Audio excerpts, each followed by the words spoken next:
Welcome to Fast Effect Double Speed Magic the Gathering. Here we have Matt on Aluren versus Jared on Bant. Those names are reversed. Apologies for that. So we're going to see Aluren on the right side of the screen.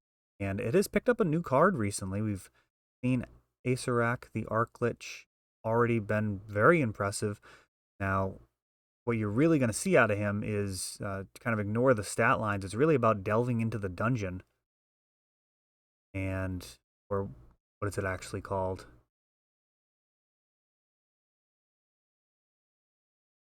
Venturing into the dungeon. Bird's Paradise, that first turn. Bird. The old Bolt the Bird adage holds true. Mana Acceleration, very dangerous. Could end up with a turn 3 win if left unchecked. Ponder to dig.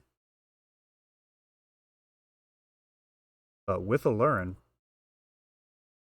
the zombie wizard can go infinite all by himself. There's a Euro. Gaining some life, setting up some potential inevitability down the line. Aluren, the key card to this deck.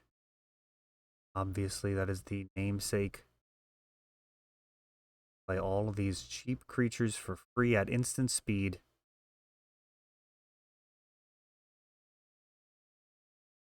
Ankodal and Euro, both drawing cards. Combination with Cavern Harpy can draw through the entire deck. Jared landing a Sylvan Library. Will it be fast enough? Here's the Aluren. The shields may be down. Force of Will, Force of Negation. What do we got here? This goes uncontested. This could be very bad. Force of Negation, one of the better answers. That does exile the Aluren, stopping it from coming back with, say, Eternal Witness.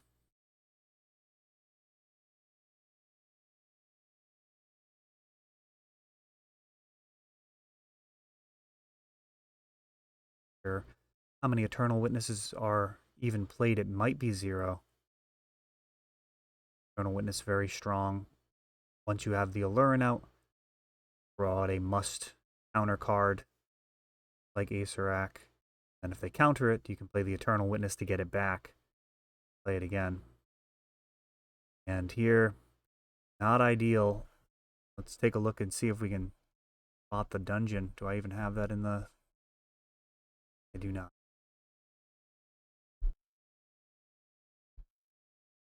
There we go.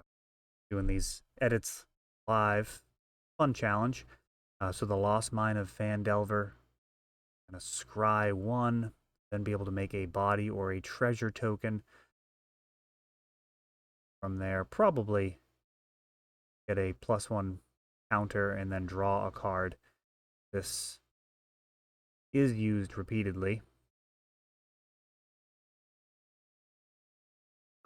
Not the way the card is looking to be used. Obviously, you want to just combo off and win with it, but if it's not an option, the scry is helpful. The treasure token at least creates a little bit of value.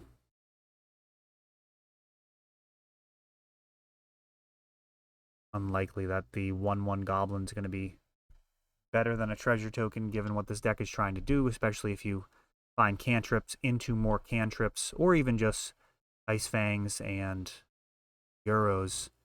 They're pretty expensive cantrips when you're paying 2 and 3 mana for them, but an extra treasure could soften the sting a little bit. Grist. New Planeswalker eats a Force of Will. And this time getting a Goblin. Perhaps going to make a 2/2 here and try and push through. I tend to doubt that's going to be a worthwhile endeavor. May allow for chump blocking a Euro. That's certainly a possibility.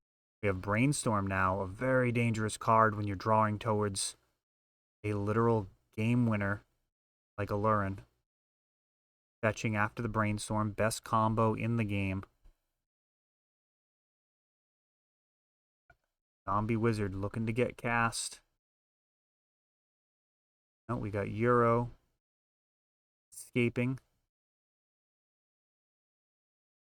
And a Ponder. Didn't even notice the card draw off the Euro. Matt playing very quickly. Likely realizing that he's potentially going to be losing this game. It has not gone smoothly.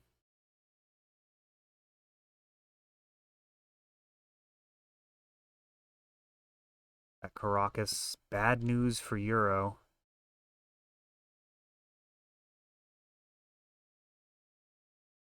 Used in a variety of ways, though with Aluren, more so than other decks, it is really dangerous.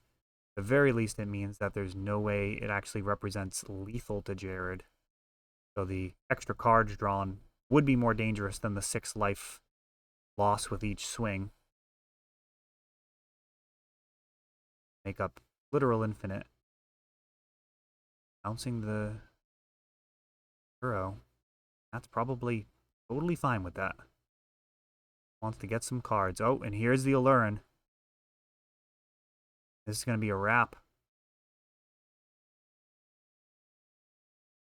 Must be responded to. Acerak going to step through that dungeon repeatedly. Each time, it's going to be a life loss and a life gained and a card draw.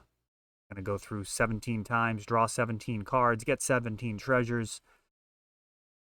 This is going to be a wrap. Yeah, he really does make it a 2-card combo. Aluren plus the zombie. That's it. Now, previously, there was some fairly convoluted ways of making Aluren work. It's continually been refined over the years, and there's been some places where it's actually taken a step backwards. I feel like Baron is one of those cards. He was played briefly in the last build. Baron would allow you to bounce a recruiter, most likely recruiter of the guard, who could then go get your Cavern Harpy, which could then bounce Baron, and then you could do the whole thing again, and ultimately assemble the squad, get your combo together, and win the game. It was a shotgun win. If your opponent had no interaction, you were deterministically winning the game, which is strong. However, if your opponent did have interaction, things could get a little more dicey. Baron, for example, targets a creature, meaning that you could respond with the Swords to Plowshares and potentially cause some difficulty. One of my favorite interactions with Aluren, or favorite minor kind of techniques, is to play the the Cavern Harpy, and then respond with the cantrip creature, for example, a Ice Fang Codal. Then if your opponent tries to remove the Ice Fang, you still have the trigger on the stack. So if they go to use removal, you can respond by returning your Cavern Harpy. If not, you just let the Cavern Harpy's return trigger resolve. I'll actually pull the card up. I suppose this is merits showing the card. That's why I started doing the overlays for some of the more complicated concepts. But yeah, with that Cavern Harpy's return a blue or black creature trigger on the stack, you play your cantrip creature. That will, if left without any interaction, will just function as normal. If they do have a piece of removal, then you can return the Cavern Harpy and rescue your cantripping creature. We've got a pair of Endurances facing off here. Another incredible printing for Aluren. I feel like it's a deck that doesn't get nearly enough respect or play. Here is the namesake forcing the issue. Jared has to force a will there or face potential death. These guys are racing back and forth. Narset. That is a slightly confusing line, as I think it's not likely to survive here. Oh, this is the worst case scenario. We've got the Aluren and the Lich. Swords to Plowshares, a response of the Cavern Harpy to rescue it. And that is it. Those cards being scooped up as that combo just so tight now. And Cavern Harpy, while not being necessary for the win, now provides an extra layer of insurance and is able to allow the victory through removal. Really upgrading this Aluren list. I hope to see some more of it.